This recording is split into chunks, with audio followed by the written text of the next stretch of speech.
السلام علیکم ورحمۃ اللہ وبرکاتہ۔ بسم اللہ الرحمن الرحیم، الحمد للہ والصلاة والسلام علی رسول اللہ، اما بعد۔ آج میں آپ کے سامنے جس موضوع پر بات کرنے آیا ہوں، میں نے یہ خبر پڑھی کہ ایک والد اپنے بچوں کو پانی سے روزہ افطاری کر کے دیکھا اور یہ سوچ کر کہ میں اپنے بچوں کے لیے افطاری کا انتظام نہ کر پایا، اس نے خودکشی کر لی۔ کتنی افسوس کی بات ہے۔ یہ واقعہ ہمارے ملک کا نہیں ہے، ایک پڑوسی ملک کا ہے، مگر میں آپ کو یہ بتانے کے لیے آیا ہوں کہ ایسے واقعات ہر روز ہمارے ملک میں بھی ہوتے ہیں۔ کئی لوگ ہمارے ملک میں بھوکے سوتے ہیں، بھوکے مر رہے ہیں، ان کے پاس کچھ وسائل نہیں ہیں۔ اور آج کل تو ہم دیکھ رہے ہیں کہ بھوکے مزدور، ان کے پاس کھانے کے لیے کھانا نہیں ہے، ان کے پاس کچھ نہیں ہے، ہزاروں کلومیٹر دور، سینکڑوں کلومیٹر دور چل کر اپنے وطن کے پہنچنے کے لیے نکل رہے ہیں۔ ایسے واقعات کیوں پیش رہے ہیں؟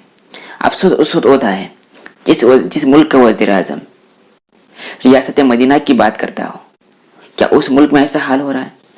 کیا ہم کو ہمارے پڑوسیوں کی فکر نہیں ہے؟ میں ایک بات آپ کے سامنے کہتا ہوں، اگر ہر آدمی، چاہے اس کا مذہب جو بھی ہو، اگر ہر آدمی یہ سوچے گا کہ آج میرا پڑوسی بھوکا نہیں سوئے گا، میں اپنے پڑوسی کی فکر کروں گا، تو شاید اس دنیا میں اور ہندوستان میں بھی بھوک مری کی فیصد میں کچھ کمی آ جائے۔ ہر آدمی یہ سوچنا چاہیے، ہر شہری کی ذمہ داری ہے۔ ہم سوچتے ہیں کہ ہم کھا رہے ہیں، پی رہے ہیں، ہمارے پڑوسیوں کی ہماری فکر نہیں ہے، ہمارے آس پاس رہنے والے ہمارے بھائیوں کی فکر نہیں ہے۔ مذہب سے اوپر اٹھ کے آج بات کر رہا ہوں میں، ہمارے پڑوسیوں کی ہماری فکر ہے ہی نہیں۔ جب یہ خبر اخباروں میں چھپتی ہے، سوشل میڈیا پر، ٹویٹر پر ایک واویلا سمجھ جاتا ہے، لوگ شور کرنے لگتے ہیں، آخر ایک کیوں ہوا؟ اگر ہم پہلے ہی فکر کرتے اور پہلے اپنے آس پاس رہنے والوں کی فکر کرتے، ایسے واقعات ہوتے ہی نہیں۔ ایسے واقعات ہمارے ملک میں بھی ہو رہے ہیں۔ ہمارے ملک میں لوگ بھوکے مر رہے ہیں، بھوکے سو رہے ہیں، مزدور پریشان ہیں، خودکشی کرنے پر مجبور ہیں، اور بھوک کے مارے پریشان ہونے کی وجہ سے پیدل اپنے وطن میں لوٹنے پر مجبور ہو رہے ہیں۔ ہماری دو بیماریاں ہیں۔ پہلی بات ہے تو ہم کسی کی مدد جلدی نہیں کرتے، ہمارے اندر وہ جذبہ نہیں ہے۔ دوسری بات ہے، اگر جو لوگ مدد کرتے ہیں اس میں سے اکثریت ہوتی ہے یا تو فوٹوز نکال کر یا کسی نہ کسی وجہ سے اس کے جذبے کو ٹھیس پہنچاتے ہیں، اس کے غیرت کو ٹھیس پہنچاتے ہیں۔ اور بعض غیرت مند انسان بیچارے ہوتے بھوکے ہیں، ہوتے غریب ہیں، ہوتے فقیر ہیں، مگر غیرت مند ہونے کی وجہ سے ایسے لوگوں کے پاس کچھ لینے کا گوارا ہی نہیں کرتے۔ ایسا کیوں ہو رہا ہے؟ ایک کب تک ہوگا؟ لوگ کب تک بھوکے سوئیں گے؟ لوگ کب تک بھوکے مریں گے؟ اور ایسے واقعات دیکھ کر لوگ کب تک خودکشی کرتے رہیں گے؟ تو ہماری سب سے بڑی ذمہ داری ہے، میں خاص کر مسلمان بھائیوں سے کہہ رہا ہوں کہ آپ اپنے پڑوسیوں کا خیال رکھیے، ان کا مذہب جو بھی ہو اپنے پڑوسیوں کا خیال رکھیے۔ اگر آج ہم کام کریں گے تو انشاءاللہ مستقبل بہت اچھا ہوگا، کیونکہ ہم اس نبی کی امتی ہے جس نبی نے غریبوں کو، یتیموں کو، ہر مذہب کو اپنے گلے لگایا ہے۔ جب وہ مدد کرتے تھے تو یہ نہیں دیکھتے تھے کہ سامنے والا کس مذہب کا ہے، انسانیت کی بنیاد پر مدد کرتے تھے، اور اسلام انسانیت کا مذہب ہے۔ جس ملک کا وزیر اعظم ریاست مدینہ کی بات کرتا ہوں، کیا ریاست مدینہ ایسے ہی ہوتی ہے؟ کیا ریاست مدینہ میں ایسا نہیں ہوتا تھا کہ خود بھوکے رہ کر دوسروں کو کھلایا جاتا تھا؟ اور ریاست مدینہ تھی، اور آج بھی مدینہ میں یہی ماحول ہے۔ مدینہ میں بھی آج بھی یہی ماحول ہے۔ آپ نبی کریم صلی اللہ علیہ وسلم کا زمانہ بھی دیکھیے، سیرت کی کتابیں پڑھیے، صحابہ خود بھوکے رہ کر دوسروں کو کھلاتے تھے، مگر ہم نہیں، ہم خود تو عائش میں رہ رہے ہیں، اور بھوکا رہنے والا بھوکا ہی مر رہا ہے۔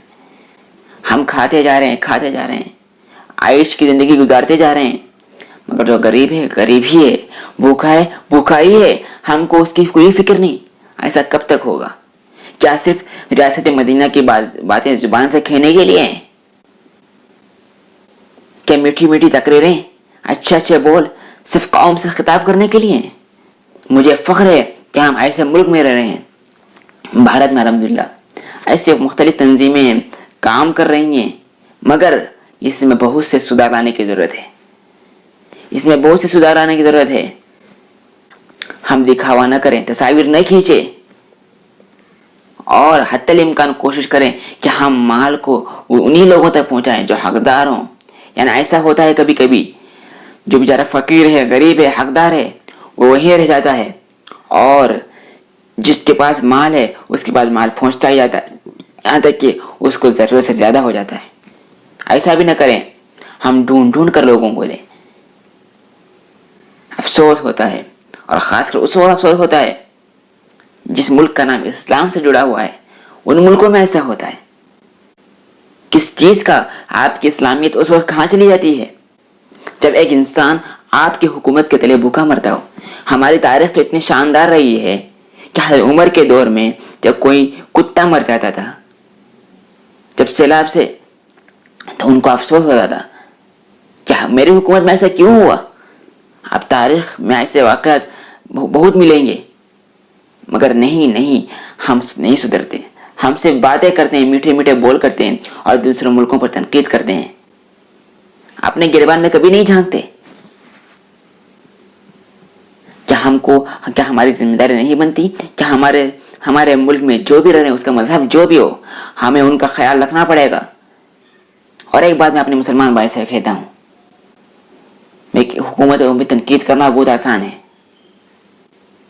حکومتوں میں تنقید کرنا بہت آسان ہے، مگر ایک بات میں آپ سے کہہ رہا ہوں، جتنے بھی بیچارے مزدور ہیں، آپ دوسروں پر نشانہ سادھنے کے بجائے جتنا ہو سکے اللہ نے آپ کو جتنی استطاعت دی ہے، اپنی استطاعت کی حیثیت سے ان کی مدد کیجیے، ان کو کھانا کھلائیے۔